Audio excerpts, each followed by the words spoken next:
Ya, Assalamualaikum warahmatullahi wabarakatuh. Saya Muhammad Syaroni. Di sini saya mau sharing tentang bedah karya saya, yaitu kita di Lepak Sport Center dirancang oleh Battle Aeroid Architect di Barcelona dan Airpatra Acacia di Tebet. Yang pertama kita ke Ciutadella Sport Center dulu, terletak di Barcelona Zoo, negara Spanyol, desainnya pada tahun 2005, konstruksinya di 2009, kliennya Formende, Kuitat Vela, kontraktor Kopisa, areanya, luas areanya yaitu 4.300 meter persegi. Iklim Barcelona memiliki iklim Mediterania, yaitu musim dingin yang sejuk dan musim panas yang terik. Menurut klasifikasi iklim Tropavan, Barcelona memiliki subtropis bersuhu hangat dan klasifikasi iklim Segmund atau Frankenberg, Barcelona beriklim subtropis.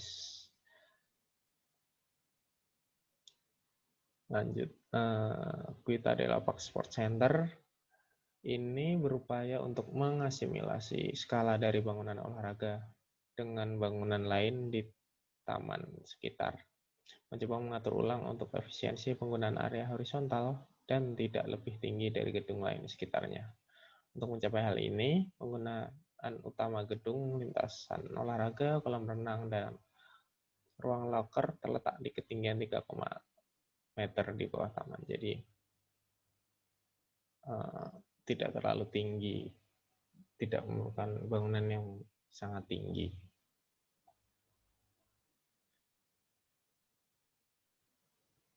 Lalu selama desain proyek, sisa-sisa dinding dari benteng tua yang dibangun oleh Philip V5 pada tahun 1714 ditemukan di situs tersebut.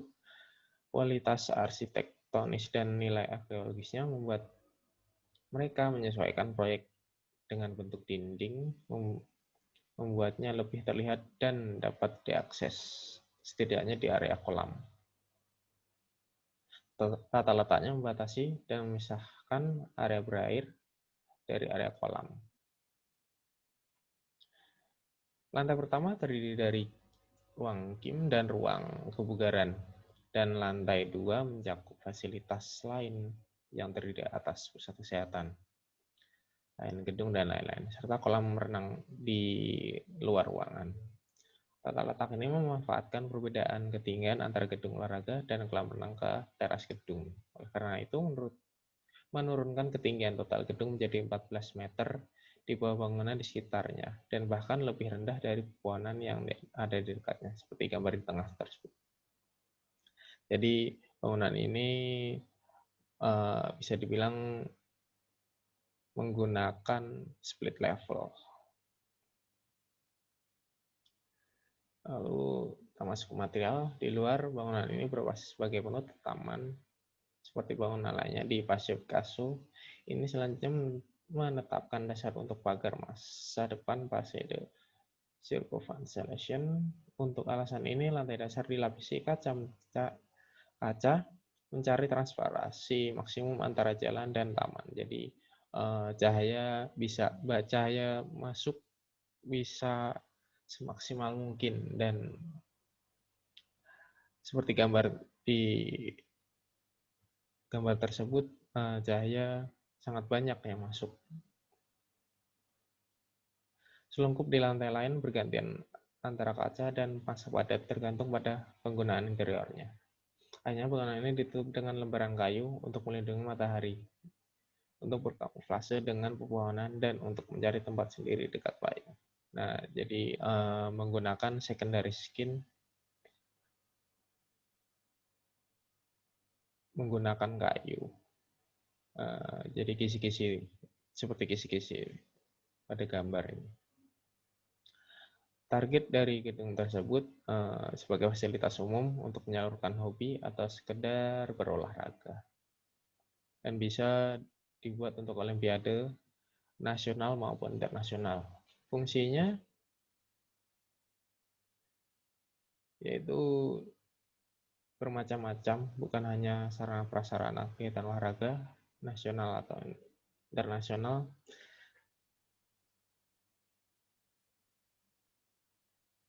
Ya, fasilitasnya seperti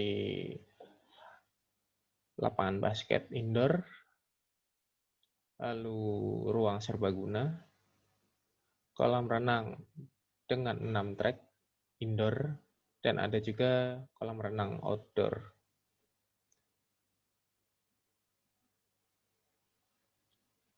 Lalu ini set plan-nya, Abdel Akute adalah sport center, berada di area taman ini, dan di sampingnya ada outdoor futsal, dan di yang area B itu ada taman, dan bangunan ini dekat dengan jalan.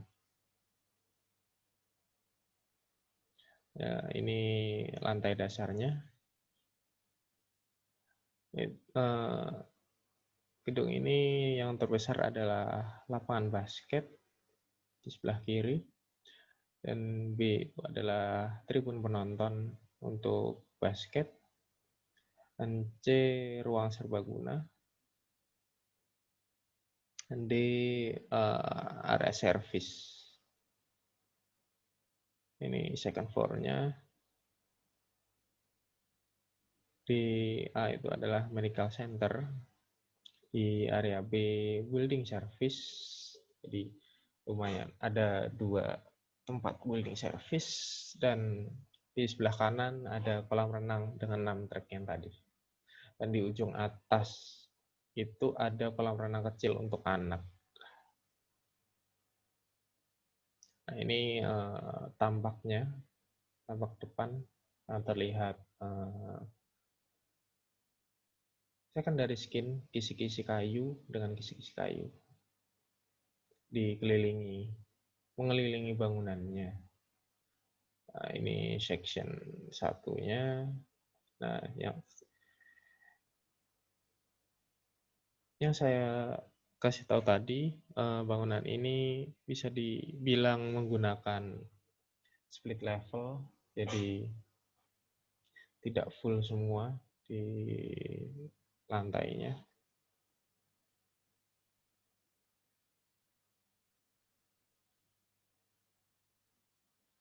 Lalu ini section 2-nya.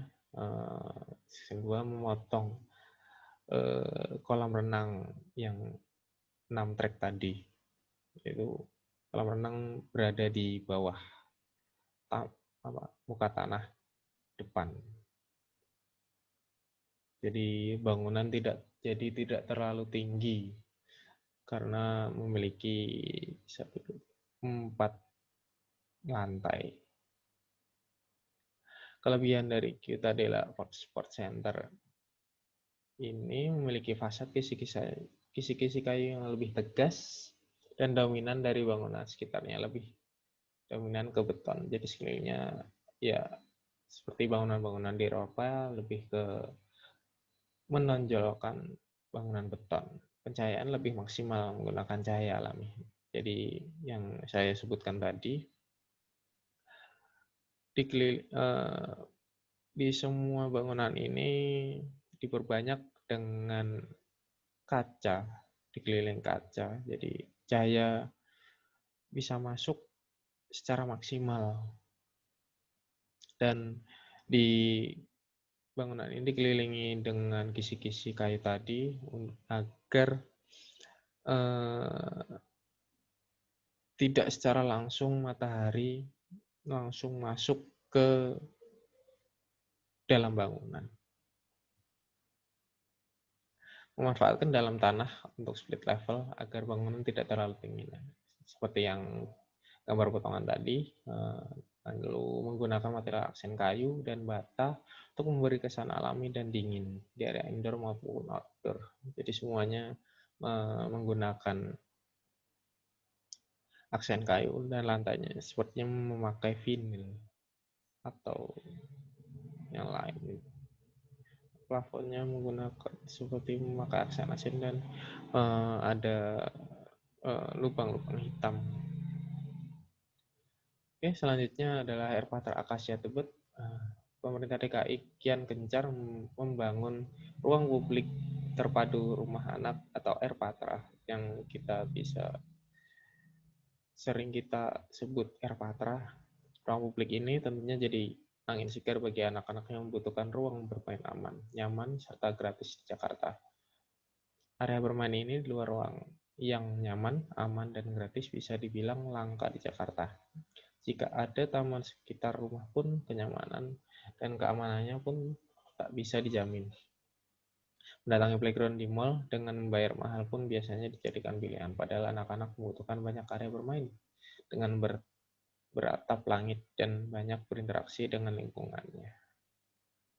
Lokasi Air Patra Aksya ini terletak di Jalan Tebet Barat 3 nomor 16.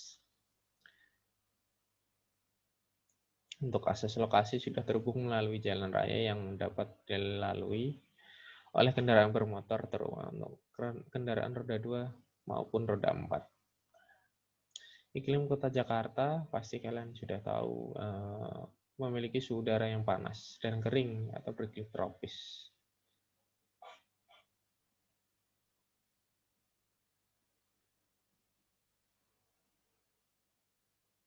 Fasilitas playground Air Patra melatih kemampuan seseorang, terutama menumbuhkan jiwa leadership yang mungkin selama ini tidak nampak, melatih kerjasama tim, melatih menyeimbangkan kemampuan analisa dan pola pikir dengan menggunakan otak kiri dan otak kanan, mengasah kemampuan seseorang dalam mengambil keputusan terhadap suatu kondisi, meningkatkan kemampuan dan kematangan, menumbuhkan arti penting kehidupan kebersamaan. Terlebih di beberapa kota besar sangat banyak dijumpai orang-orang yang memiliki rasa individualistis yang tinggi. Lalu fun, metode kegiatan aktualisasi diri yang biasanya dikemas dalam kegiatan permainan akan memberikan rasa sukacita yang optimal bagi individu peserta outbound training. Nah, ini ada area bermain, ada kolam air mancur, dan juga ada refleksi injak batu, dan di sekitarnya ada taman untuk berkumpul. Target user yaitu untuk targetnya menyasar kepada para masyarakat sekitar Tebet, dan fungsinya adalah sebagai area bermain anak, sebagai paru-paru kota, dan juga tempat rekreasi dengan menikmati keindahan taman di kota Jakarta yang jarang dijumpai. Jadi memang Jakarta baru mulai untuk membuka area hijau. Kelebihan Air Patra Akasia Tebet ini menjadikan ruang terbuka hijau di daerah sekitaran Jakarta, area yang cukup sejuk dan juga rindang khas taman kota, dilengkapi beberapa fasilitas playground yang ramah anak dan berkumpul untuk keluarga di taman. Tempat ini juga telah disediakan banyak tempat sampah di sejumlah titik untuk menjaga kebersihan taman dan tambahan area refleksi pijat untuk pengunjung yang saya sebutkan tadi. Oke, terima kasih dari sharing dari saya. Saya Muhammad Syaroni. Terima kasih.